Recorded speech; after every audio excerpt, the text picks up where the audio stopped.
Students, നമ്മൾ alcohols phenols ഈതേഴ്സിന്റെ module 7 വീഡിയോയിൽ നമ്മൾ ഡിസ്കസ് ചെയ്യുന്നത് ആസ്പിരിന്റെ പ്രിപ്പറേഷനും അതിന്റെ റിയാക്ഷനും കുറിച്ച്. ആസ്പിരിൻ എന്ന് പറഞ്ഞ കെമിക്കൽ കോമ്പൗണ്ടിന്റെ പ്രോപ്പർട്ടീസും അതിന്റെ ഏറ്റവും വലിയ യൂസസ് ഒക്കെ നമ്മൾ കഴിഞ്ഞ മോഡ്യൂൾ 6 വീഡിയോയിൽ പറഞ്ഞിട്ടുണ്ടായിരുന്നു. അപ്പൊ ആസ്പിരിനെ പ്രിപ്പയർ ചെയ്യുന്നത് ആദ്യം സാലിസിലിക് ആസിഡ്. അപ്പൊ സാലിസിലിക് ആസിഡ് എന്ന് വെച്ചാൽ ബെൻസീൻ റിംഗിൽ OH COH ഗ്രൂപ്പ് ഉള്ളതാണ് സാലിസിലിക് ആസിഡ്. ഈ സാലിസിലിക് ആസിഡിലേക്ക് നമ്മൾ അസറ്റൈൽ ഗ്രൂപ്പിനെ ഇൻട്രൊഡ്യൂസ് ചെയ്യും. So it is acetylation. അപ്പോൾ അസറ്റൈൽ ഗ്രൂപ്പിനെ ഇൻട്രൊഡ്യൂസ് ചെയ്യുമ്പോൾ we will get acetyl salicylic acid which is very commonly called as aspirin. By product ആയിട്ട് ഒരു കാർബോക്സിലിക് ആസിഡ് കിട്ടും. ഓക്കെ, ഇനി അടുത്ത ഈ പറഞ്ഞ ആൽക്കഹോൾസ് ഫീനോൾസിന്റെ റിയാക്ഷൻ എന്ന് വെച്ചാൽ reactions involving the cleavage of CO bond. അപ്പൊ CO ബോണ്ട് എന്ന് പറയുമ്പോൾ എങ്ങനെയാ ബോണ്ട് ബ്രേക്ക് ചെയ്യുന്നത് വെച്ചാൽ ഈ CO, ഇപ്പൊ ഞാൻ ആൽക്കഹോളിന് എക്സാമ്പിൾ ആയിട്ട് എത്തനോൾ എടുത്തു. ഈ എത്തനോളിന്റെ അകത്തുള്ള ഈ ബോണ്ട് ആയിരിക്കും എന്ത് ചെയ്യുന്നത്, ബ്രേക്ക് ചെയ്യും. അപ്പൊ നമുക്ക് ഈ പറഞ്ഞ പോലെ OH ഗ്രൂപ്പ് റിലീസ്. ഇത്തരം റിയാക്ഷൻസ് ഏതൊക്കെ വരും എന്ന് ചോദിച്ചാൽ അതിനൊരെണ്ണമാണ് ലൂക്കാസ് ടെസ്റ്റ്. ഏതാ സാധനം? Lucas test. അപ്പൊ ലൂക്കാസ് ടെസ്റ്റ് ഒരു ഡിസ്റ്റിംഗ്വിഷിംഗ് ടെസ്റ്റ് ആണ്. നമ്മൾ പറഞ്ഞ ആൽക്കഹോൾസ് 3 തരം ഉണ്ട്. ഏതൊക്കെയാ? Primary alcohol, secondary alcohol, tertiary. So it is used to distinguish between primary, secondary, tertiary alcohol. അപ്പൊ ഈ ലൂക്കാസ് ടെസ്റ്റ് യൂസ് ചെയ്യണമെങ്കിൽ അവിടെ ലൂക്കാസ് റിയേജന്റ് വേണം. ലൂക്കാസ് റിയേജന്റ് ആരാന്ന് വെച്ചാൽ Lucas reagent is concentrated HCl and zinc chloride. Concentrated HCl and zinc ക്ലോറൈഡിനെ വിളിക്കുന്ന പേരാണ് എന്തോന്ന്? Lucas reagent. ഇനി ലൂക്കാസ് റിയേജന്റിന്റെ പ്രിൻസിപ്പിൾ ഇത്രയേ ഉള്ളൂ. Alcohols are soluble in Lucas reagent but their halides are immiscible and produce their turbidity in solution. ഈ Lucas റിയേജന്റുമായിട്ട് ഒരു ആൽക്കഹോൾ റിയാക്ട് ചെയ്യുമ്പോൾ അവിടെ കറസ്പോണ്ടിങ് ഹാലൈഡ് ഉണ്ടാവും. ആ ഹാലൈഡ്സ് എന്തായിരിക്കും? ഇമ്മിസിബിൾ ഇൻ സൊല്യൂഷൻ ആയിരിക്കും. സൊല്യൂഷനിൽ ലയിച്ച് കലങ്ങി ചേരത്തില്ല. അപ്പൊ അത്തരം പ്രിൻസിപ്പിൾ ബേസ് ചെയ്താണ് നമ്മൾ ലൂക്കാസ് ടെസ്റ്റ് യൂസ് ചെയ്യുന്നത്. Lucas test very important topic ആണ്. ലൂക്കാസ് ടെസ്റ്റ് മിക്കപ്പോഴും നമുക്ക് ആപ്ലിക്കേഷൻ ലെവൽ ക്വസ്റ്റ്യൻസിൽ NCERT ക്വസ്റ്റ്യൻ വർക്കൗട്ട് ഒക്കെ ചെയ്യുമ്പോൾ നമ്മൾ ചെയ്യും. അപ്പൊ ഈ പറഞ്ഞ ലൂക്കാസ് ടെസ്റ്റിന്റെ അകത്ത് ഈ പറഞ്ഞതുപോലുള്ള ലൂക്കാസ് റിയേജന്റ് ആഡ് ചെയ്യും. ഏത് ആൽക്കഹോൾ ആണോ അവിടെ റിയാക്ട് ചെയ്യുന്നത് അത് 3 ക്യാരക്ടറിസ്റ്റിക് രീതിയിലായിരിക്കും റിയാക്ട് ചെയ്യുന്നത്. അതായത് പ്രൈമറി ആൽക്കഹോൾ റിയാക്ട് ചെയ്യുന്നത് പോലെയല്ല സെക്കൻഡറി, അതുപോലല്ല ടെർഷ്യറി ലൂക്കാസ് റിയേജന്റുമായിട്ട് റിയാക്ട് ചെയ്യും. അപ്പൊ നമുക്ക് എങ്ങനെയാണ് റിയാക്ഷൻസ് നോക്കാം.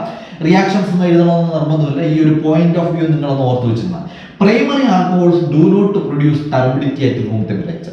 ഈ പറഞ്ഞ ആൽക്കഹോൾസിൽ പ്രൈമറി ആൽക്കഹോൾസ് ടർബിഡിറ്റി മീൻസ് നമ്മളിപ്പോൾ എന്താ പറയുക, ഒരു ക്ലിയർ സൊല്യൂഷൻ എന്ന് പറയുന്നത് നമ്മുടെ പച്ചവെള്ളത്തിന്റെ നിറം പോലെ ടെസ്റ്റ് ട്യൂബിൽ എടുക്കുമ്പോൾ ടർബിഡിറ്റി മീൻസ് അത് പാലിന്റെ കളറായിട്ട് മാറും. ഓക്കെ, അപ്പോൾ കലങ്ങി ചേരുന്നതിനാ ടർബിഡിറ്റി. ഇനി സെക്കൻഡറി ആൽക്കഹോൾസ് ആണെങ്കിൽ പ്രൊഡ്യൂസ് ടർബിഡിറ്റി വിത്തിൻ 5 minutes. നമ്മൾ ഒരു ടെസ്റ്റ് ട്യൂബ് എടുത്തു, ലൂക്കാസ് റിയേജന്റ് എടുത്തു, അതിലേക്ക് ഒരു സെക്കൻഡറി ആൽക്കഹോൾ ആണ് ആഡ് ചെയ്യുന്നതെങ്കിൽ അത് ആഡ് ചെയ്തതിനു ശേഷം ഒരു 5 minutes കൂടെ കഴിഞ്ഞിട്ട് എന്ത് വരത്തുള്ളൂ? ടർബിഡിറ്റി വരത്തുള്ളൂ. ഇനി ടെർഷ്യറി ആൽക്കഹോൾസ് ആണെങ്കിൽ produce turbidity at room temperature. Immediate turbidity. ഞാൻ ടെസ്റ്റ് ട്യൂബിലെ ലൂക്കാസ് റിയേജന്റ് എടുത്തു, ടെർഷ്യറി ആൽക്കഹോൾ ആഡ് ചെയ്തു, അറ്റ് ദ മൊമെന്റ് ഇറ്റ്സെൽഫ് നമുക്ക് ആരെ കിട്ടും? ടർബിഡിറ്റി കിട്ടും. ഇതാണ് ലൂക്കാസ് റിയേജന്റിന്റെ 3 ഒബ്സർവേഷൻ. അപ്പൊ എക്സ്പെരിമെന്റ് എടുത്ത് നോക്കുമ്പോൾ ഇതിന്റെ observations primary, secondary, tertiary observations. Primary എങ്ങനെയാ?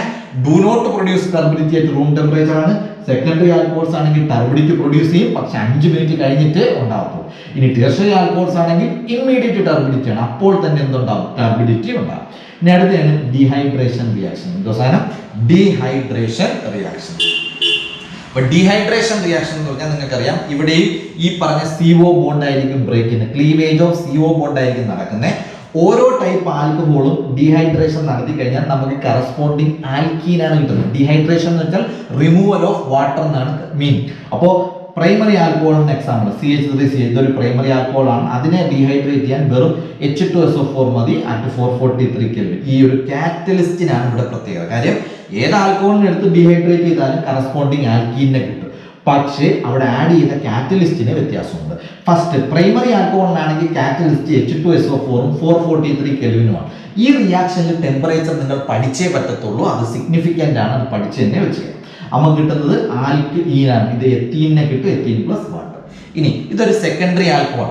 സെക്കൻഡറി ആൽക്കഹോൾ നമ്മൾ ആഡ് ചെയ്യാനുള്ളത് 85% ഓഫ് H3PO4 440 Kelvinൽ വെച്ച് റിയാക്ഷൻ നടത്തിയാൽ നമുക്ക് ഇവിടെ ഒരു ആൽക്കീനെ കിട്ടും പ്ലസ് വാട്ടർ. ഇനി ടെർഷ്യറി ആൽക്കഹോൾസിനാണെങ്കിൽ നമ്മൾ 20% H3PO4 ആഡ് ചെയ്ത് കഴിഞ്ഞാൽ അവിടെയും നമുക്ക് എന്ത് കിട്ടും? ഒരു ആൽക്കീൻ പ്ലസ് വാട്ടർ കിട്ടും. ഇതാണ് dehydration reactions of alcohols. Okay, അപ്പം ഇത്രയുമാണ് ഇത്രയും കെമിക്കൽ നമ്മൾ എപ്പോഴും പഠിച്ചുകൊണ്ടിരിക്കുന്ന ചാപ്റ്റർ ആൽക്കഹോൾസ് ഫീനോൾസ് ഈതേഴ്സ്, അതിൽ chemical reactions of alcohols phenols ethers ആ പഠിച്ചുകൊണ്ടിരിക്കുന്നത്. അപ്പോൾ ഇത് കണ്ടിന്യൂ ചെയ്തിട്ടുണ്ടെങ്കിൽ നിങ്ങൾ കഴിഞ്ഞ വീഡിയോസും കൂടെ കണ്ടു നോക്കണം. അത് കണ്ട് ക്ലിയർ ചെയ്തിട്ട് ഈ വീഡിയോയിലോട്ട് പോകാം. അതേപോലെ വീഡിയോ കാണുന്ന രീതി ഞാൻ ഒന്നും കൂടെ ഓർപ്പിക്കുകയാണ്, മിനിമം ഒരു വീഡിയോ 3 times നിങ്ങൾ കാണണം. ആദ്യത്തെ ടൈം ജസ്റ്റ് പറയുന്ന വീഡിയോ ജസ്റ്റ് ഒന്ന് നന്നായിട്ട് കോൺസെൻട്രേറ്റ് ചെയ്ത് കാണുക, അതേപോലെ ഹിയറിംഗ് ചെയ്യുക. രണ്ടാമത് കാണുമ്പോൾ നിങ്ങൾ എന്ത് ചെയ്യുക, ഈ വീഡിയോ കാണുന്നതോടൊപ്പം അത് കൂടെ എഴുതിയും കൂടെ എടുക്കുക. മൂന്നാമത് നിങ്ങളുടെ എഴുതിയ നോട്ടും വീഡിയോയും കൂടി ഒന്ന് കമ്പയർ ചെയ്ത് പഠിക്കുക. അങ്ങനെ പഠിച്ചാലേ നിങ്ങൾക്ക് ഓരോ വീഡിയോ മോഡ്യൂളും ക്ലിയർ ചെയ്ത് മുമ്പോട്ട് പോകാൻ പറ്റത്തുള്ളൂ. പിന്നെ ഇടയ്ക്കിടയ്ക്ക് നിങ്ങൾ കഴിഞ്ഞ ചാപ്റ്റേഴ്സ് എന്ത് ചെയ്യണം, റിവൈസ് ചെയ്തുകൊണ്ടിരിക്കണം. അപ്പോൾ നമ്മുടെ NCERTയിലെ എസെൻഷ്യൽ പോർഷൻസ് ആണ് നമ്മൾ ക്ലിയർ. പിന്നെ ഞാൻ പറഞ്ഞു നെറ്റിനൊക്കെ ഇപ്പോൾ ഭയങ്കര സ്ലോ ആണ്. അപ്പോഴത്തേക്ക് നെറ്റിൽ നിങ്ങൾക്ക് ഈ ബോർഡിൽ എഴുതിയിരിക്കുന്ന എല്ലാ ലെറ്റേഴ്സും ലെജിബിൾ ആയിട്ട് കാണണമെങ്കിൽ നിങ്ങൾ നിങ്ങളുടെ യൂട്യൂബിൽ കാണുമ്പോൾ ഉള്ള സെറ്റിംഗ്സ്, യൂട്യൂബ് വീഡിയോയുടെ സെറ്റിംഗ്സിൽ നിങ്ങൾ മിനിമം ഒരു 360p ലെങ്കിലും സെറ്റിംഗ്സ് ചെയ്യണം. ഓട്ടോയിൽ നിന്ന് മാറ്റി, ഓട്ടോയിൽ ചിലപ്പോൾ കാണുന്ന സമയത്ത് നെറ്റ് വളരെ സ്ലോ ആയിട്ടുള്ള സമയമാണെങ്കിൽ ഓട്ടോ മോഡിൽ നിങ്ങൾ കാണുമ്പോൾ ക്ലാരിറ്റി കുറയാൻ നല്ല ചാൻസ് ഉണ്ട്. അപ്പോൾ എന്ത് ചെയ്യണം, അത് മാറ്റി 360p എങ്കിലും കാണണം. മാത്രമല്ല നിങ്ങൾ മാക്സിമം മോർണിംഗ് ടൈം ഇരുന്ന് കാണാൻ നോക്കുക. ഈവനിങ് ടൈം നെറ്റ് ട്രാഫിക് വളരെ കൂടുതലാണ്, പലരും നമ്മൾ കംപ്ലൈൻറ്റ് പറയുന്നത്. പിന്നെ എന്ത് ഡൗട്ട് ഉണ്ടെങ്കിലും, ഏതെങ്കിലും റിയാക്ഷൻസ് നിങ്ങൾക്ക് ഡൗട്ട് ഉണ്ടെങ്കിൽ നിങ്ങൾക്ക് താഴെ കാണുന്ന വീഡിയോയുടെ താഴെയുള്ള ഡിസ്ക്രിപ്ഷനിലുള്ള വാട്സാപ്പ് നമ്പറിൽ വാട്സപ്പ് ചെയ്യാം. നിങ്ങൾക്ക് വോയിസ് റെക്കോർഡ് ചെയ്ത് അയക്കാം നിങ്ങളുടെ ഡൗട്ട്, അല്ലെങ്കിൽ ടൈപ്പ് ചെയ്ത് അയക്കാവുന്നതാണ്. അപ്പോൾ ഈ മോഡ്യൂൾ 7 വീഡിയോയിൽ നമ്മൾ ഇതുവരെ പറഞ്ഞ ഡീഹൈഡ്രേഷൻ ആണ്. ഓക്കെ.